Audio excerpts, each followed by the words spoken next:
چشم دور پیمبر میں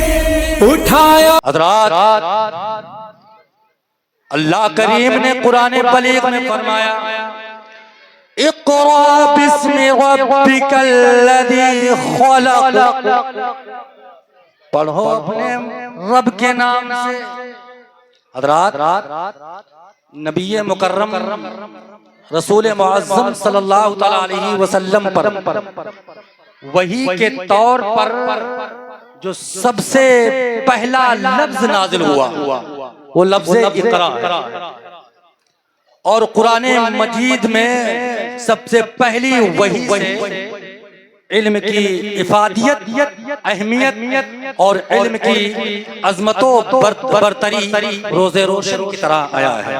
اس کا صاف مطلب یہی ہوا کہ قرآن مجید نے سب سے پہلے جس چیز کی طرف توجہ دلائی، سب سے پہلے مسلمانوں کو جس چیز کی طرف توجہ دلائی، رغبت دلائی، وہ کیا ہے؟ نہ نماز ہے، نہ روزہ ہے،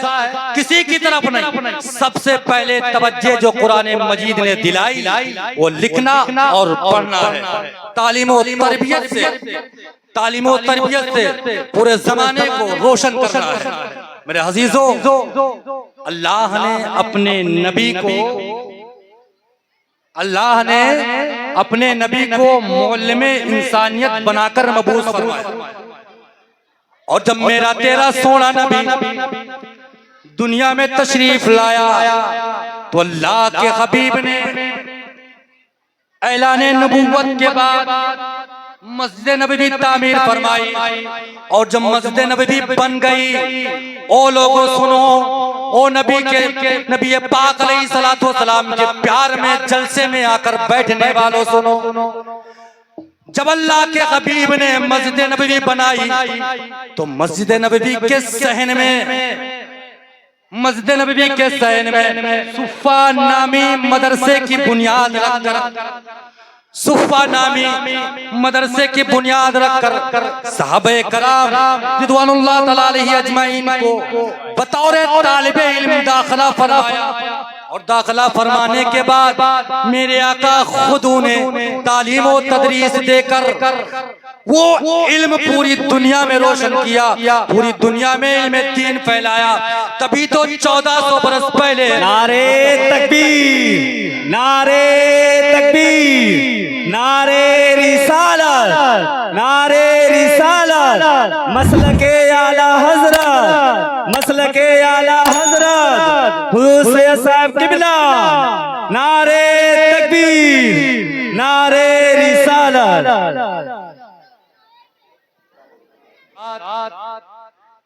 تو اللہ کے حبیب نے ایک مدرسہ کھولا صفا کے نام سے. تو وہ مدرسہ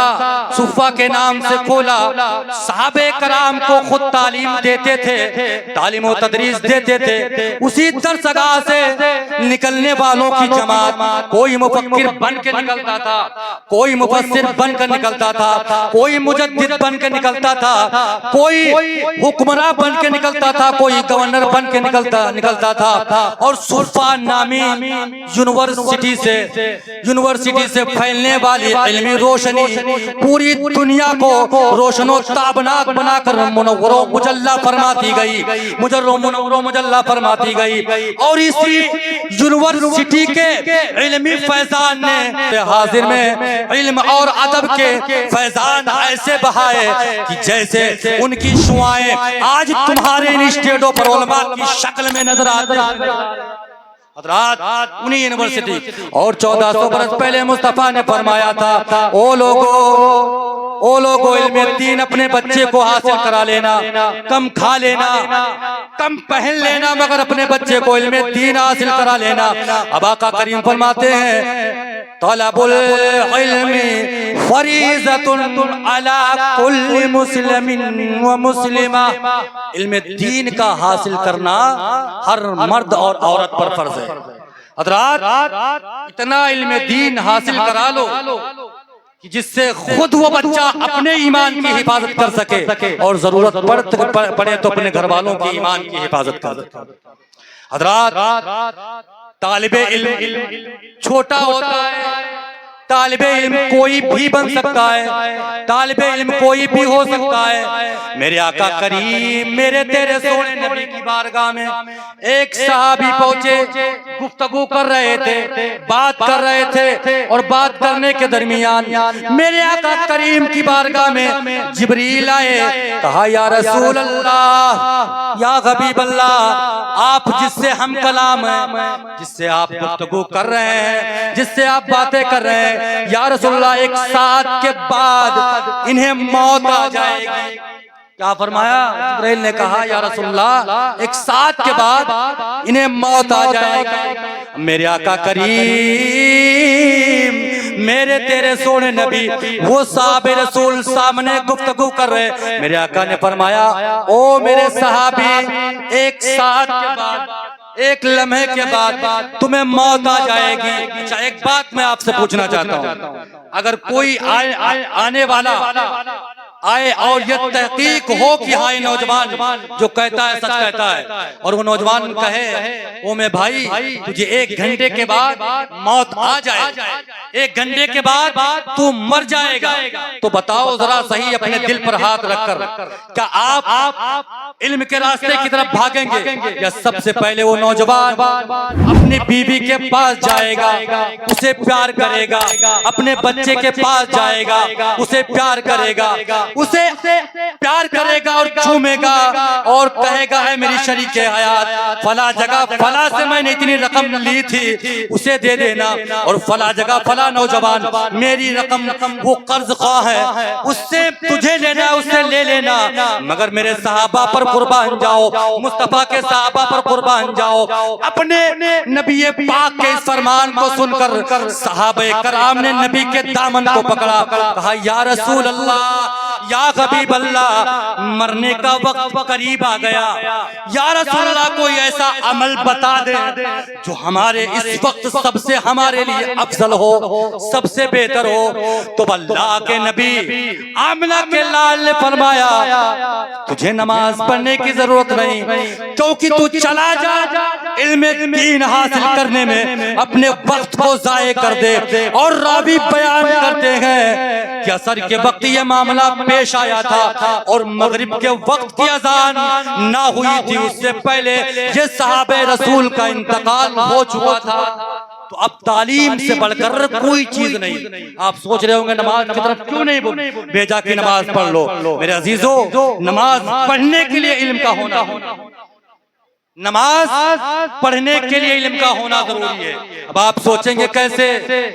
اگر رکوع کریں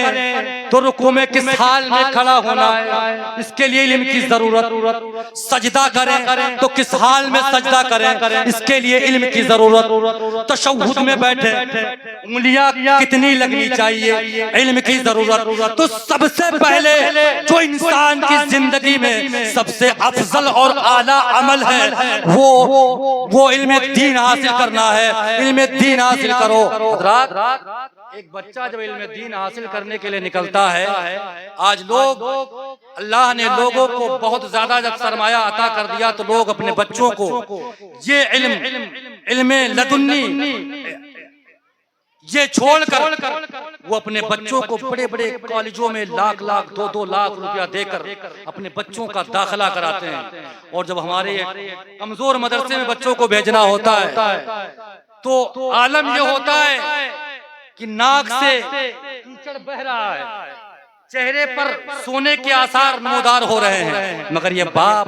نہ اس کی ماں کبھی یہ تصور، کبھی یہ خیال نہیں کرتی کہ میرا بچہ کس حال میں کہاں جا رہا ہے، کیا کرنے جا رہا، نہیں، بلکہ وہ بچہ جو یونیورسٹی میں پڑھنے کے لیے جا رہا ہے اس کے لیے بڑے آرام و عیش کا انتظام، اچھے کپڑے زیبتن کرائے جائیں گے، سر میں تیل لگایا جائے گا، چہرے پر کریم کا استعمال کیا جائے گا۔ او لوگوں سنو، مصطفیٰ نے ان طالب علم کی عظمت کو نہیں بیان کیا، بلکہ یہ طالب علم جس کی تم کوئی پرواہ نہیں کرتے۔ میرے آقا کریم فرماتے، سنو حدیث پاک، میرے آقا فرماتے ہیں من اغبرت قدماہ فی طلب العلم، وہ طالب علم، وہ طالب علم جو علم کی تلاش میں نکلا، یہ ضروری نہیں کہ وہ مئو ہی کے لیے نکلا ہو، یہ ضروری نہیں کہ وہ اعظم گڑھ کے لیے ہی نکلا ہو، یہ ضروری نہیں کہ وہ لندن کے لیے نکلا ہو۔ تو اللہ کے حبیب نے ارشاد فرمایا میرے آقا کریم نے فرمایا من اغبرت قدماہ فی طلب العلم، کہ جو بچہ علم دین حاصل کرنے کے لیے نکلا، وہ علم جو مصطفیٰ نے بھیجا، وہ علم جو یہاں تک مصطفیٰ کریم علیہ السلام لے کر آئے، وہ علم حاصل کرنے کے لیے وہ بچہ نکلا، اور نکلنے کے وقت اس کا پیر، اس کا قدم جو گرد آلود ہوا علم دین حاصل کرنے کے لیے، اب اس بچے کے لیے میرے آقا کریم فرماتے ہیں، وہ بچہ جو نکلا اس کے جسم کو لیے، میرے آقا فرماتے ہیں حرم اللہ جسدہ علی النار۔ اب اس بچے کے لیے میرے آقا فرماتے ہیں کہ اللہ اس بچے کے جسم کو، کس بچے کے جسم کی بات کی جا رہی؟ وہ بچہ جو یہاں سے نکلتا ہے ماں اس کے ناک کو بھی نہیں پوچھتی، اس بچے کے لیے وہ طالب علم ہے، مہمان رسول بن کر وہ اپنے گھر سے مصطفیٰ کے گھر مدرسے میں جاتا ہے۔ اس بچے کے لیے اللہ کے فرماتے ہیں اللہ تعالیٰ اس کے جسم کو، اس کے جسم پر جہنم کی آگ حرام قرار دے گا۔ اللہ تعالیٰ اس کے جسم پر جہنم کی آگ حرام قرار دیتا ہے۔ اور پھر میرے عزیزو، پھر اللہ کے حبیب ارشاد فرماتے ہیں وَاسْتَغْفِرُ لَهُ مَلَائِكَةُ، اور پھر فرشتے اس کے لیے مغفرت کی دعا کرتے ہیں۔ فرشتے اس طالب علم کے لیے مغفرت کی دعا کرتے ہیں جو طالب علم حاصل کرنے کے لیے نکلا ہو اور اس کے پیر مٹی میں غرد آلود ہو گئے ہو، اللہ کے وہ مقرب فرشتے اس کی مغفرت کے لیے دعا کرتے ہیں۔ اور میرے آقا فرماتے ہیں یہ طالب علم جب نکلا اور راستے کا سفر طے کر رہا تھا، اور راستے میں کبھی ایسا مرحلہ پیش آیا مات فی طلبہ اذا مات شہیدا، اور اگر اسی راستے میں چلتے چلتے علم دین حاصل کرنے کے لیے نکلا، چلتے چلتے موت آ جائے تو میرے آقا فرماتے ہیں اس کی موت عام موت نہیں ہوگی بلکہ وہ شہادت کی موت، شہادت کی موت اللہ اسے عطا فرمائے گا۔ اور میرے عزیزو، طالب علم کی عظمت تو دیکھو، طالب علم کو اللہ نے کتنا بڑا مقام عطا فرمایا۔ میرے آقا کریم صلی اللہ علیہ وسلم فرماتے ہیں وہ مر گیا اور پھر اسے قبر میں لے جایا گیا۔ میرے آقا فرماتے ہیں قانا قبرہ روضۃ ریاض الجنہ، میرے آقا فرماتے ہیں پھر وہ طالب علم اگر مر گیا تو شہادت کی موت مرا اور پھر اسے قبر میں اتارا گیا تو اللہ اس کی قبر کو جنت کے باغات میں سے ایک باغ میں تبدیل فرما دیتا ہے۔ تو اللہ اس کے قبر کو جنت کے باغات میں سے ایک باغ میں تبدیل کر دیتا ہے۔ عزیزو، اور پھر میرے آقا علیہ السلام فرماتے ہیں رکھ دیا گیا، اور رکھنے کے بعد آقا فرماتے ہیں یوصو لہو فی القبر فی قبرہ مدّا تبصرہ، آقا فرماتے ہیں پھر اللہ تعالیٰ اس کے قبر کو کشادہ فرما دیتا ہے۔ اللہ تعالیٰ کس کے قبر کو؟ وہ طالب علم جو اپنے گھر سے نکلا تھا، جس کی اہمیت عام انسان کے نزدیک نہیں، اس کی قبر کو گشادہ کر دیا جاتا ہے۔ اور پھر میرے آقا فرماتے ہیں یُنَوَّرُ عَلَى جِیرَانٍ أَرْبَعٍ قَبْرِ عَنْ یَمِینِهِ، اور پھر اللہ اس کی برکت سے وہ جو طالب علم مرا اس کی برکت سے اللہ تعالیٰ اس کے داہنے میں جتنی قبریں بنی ہیں اللہ تعالیٰ 40 قبروں میں لیٹے ہوئے مردوں کے اللہ مغفرت دیتا ہے۔ کس کی قبر کی بات کی جا رہی؟ وہ طالب علم اکیلا لیتا ہے مگر اس کے داہنے جانب جو مردے گنہگار بدکار سیاکار لیٹے ہیں اللہ اس طالب علم کے صدقے میں اللہ اس کو فرماتا ہے۔ آپ توجہ کریں ایک طالب علم کا وقار کیا ہے، یہ بھی طالب علم ہے اور جب علم حاصل کر کے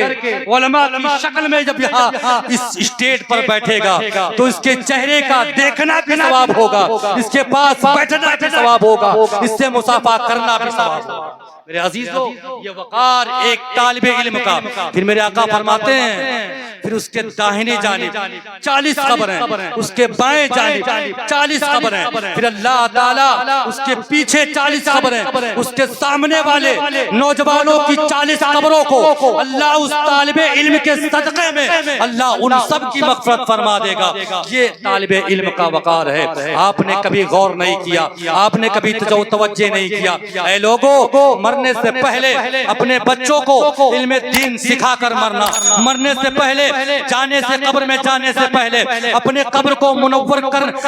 کرنے کے لیے اپنے بچے کو علم دین سے منور کر جانا، کیونکہ جب تک یہ زندہ رہیں گے رب تبارک و تعالیٰ قبر میں تمہیں اس کا ثواب پہنچا،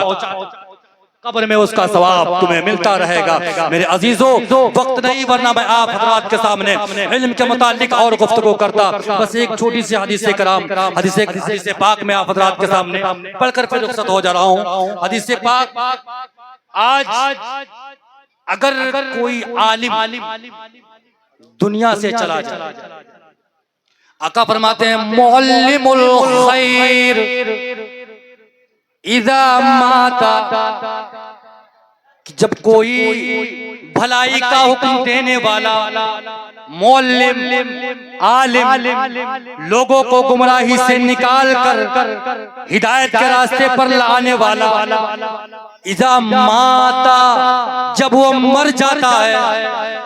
تو اب زمانہ دیکھتا ہے کہ اس نوجوان اس معلم کے پاس اس کے رشتہ دار آتے ہیں، زمانہ دیکھتا ہے کہ اس کو دیکھنے کے لیے اس کے عزیزوں اقارب آتے ہیں، زمانہ جانتا ہے کہ اس کے چاہنے والے آتے ہیں، مگر مصطفیٰ فرماتے ہیں وہ تو اس کے قریبی ہیں، اس کے مرنے پر وہ روتے ہیں، مگر میرے آقا فرماتے ہیں بکی علیہ طیر السماء، میرے آقا فرماتے ہیں دواب الارض حیتان البحور، تو جب ایک نیکی کی طرف بلانے والے عالم دین کے موت ہو جائے، وہ مر جائے، تو زمانہ اس کے عزیز اور رشتہ دار تو روتے ہی روتے ہیں، مگر میرے مصطفیٰ فرماتے ہیں اس کے مرنے پر زمین و آسمان میں اڑنے والے پرندے جو چہچہاتے پھرتے ہیں اس عالم دین کے مرنے پر وہ بھی آنسو بہاتے ہیں، اور میرے آقا فرماتے ہیں دواب الارض، اور زمین پر چلنے والے چوپائے رینگنے والے کیڑے اس معلم کے مر جانے پر وہ بھی روتے ہیں، اور پھر میرے آقا قریب ارشاد فرماتے ہیں حیتان البحور، اور جو سمندر میں مچھلیاں رہتی ہیں، جو سمندر میں مچھلیاں تیرتی ہیں، وہ بھی اس عالم کے جانے پر آنسو بہاتے ہیں۔ اب آپ نے توجہ کر لیا، آپ نے جان لیا ایک عالم کا وقار کیا ہے، عالم کی عزت کا ہے، عالم کی شان کیا ہے۔ تو اے لوگوں، جب کبھی اللہ یہ موقع دے دے کہ عالم تمہارے سامنے آئے، جب کبھی اللہ کوئی یہ وقت دے دے کہ کوئی عالم تمہارے سامنے آئے، تو اس کے علم علم کے اعتبار سے اس کی تعظیم کرو، اس کی توقیر کرو، ہو سکے تو نائب رسول سمجھ کر اس سے مصافحہ کرو، ہو سکے تو عقیدت اور محبت بڑھ جائے تو اس کے ہاتھوں کو بوسہ دے دیا کرو، کیونکہ مصطفیٰ نے فرمایا ہے جو شخص عالم دین سے مصافحہ کرتا ہے گویا وہ مصافحہ اس سے نہیں بلکہ مجھ محمد سے مصافحہ کرتا ہے۔ تو موقع ملا کرے تو عالم دین کے ہاتھوں کو بوسہ دے دیا کرو اور دل میں عہد کر لو یا رسول اللہ زندگی میں تو دیکھا نہیں مگر انشاءاللہ جب مریں گے تو آپ کا چہرہ دکھایا جائے گا کہ چمک تجھ سے پاتے ہیں سب پانے والے، چمک تجھ سے پاتے ہیں سب پانے والے، اور یا رسول اللہ میرا دل بھی چمکا دے چمکانے والے، میرا دل بھی چمکا دے چمکانے والے۔ استغفر اللہ رب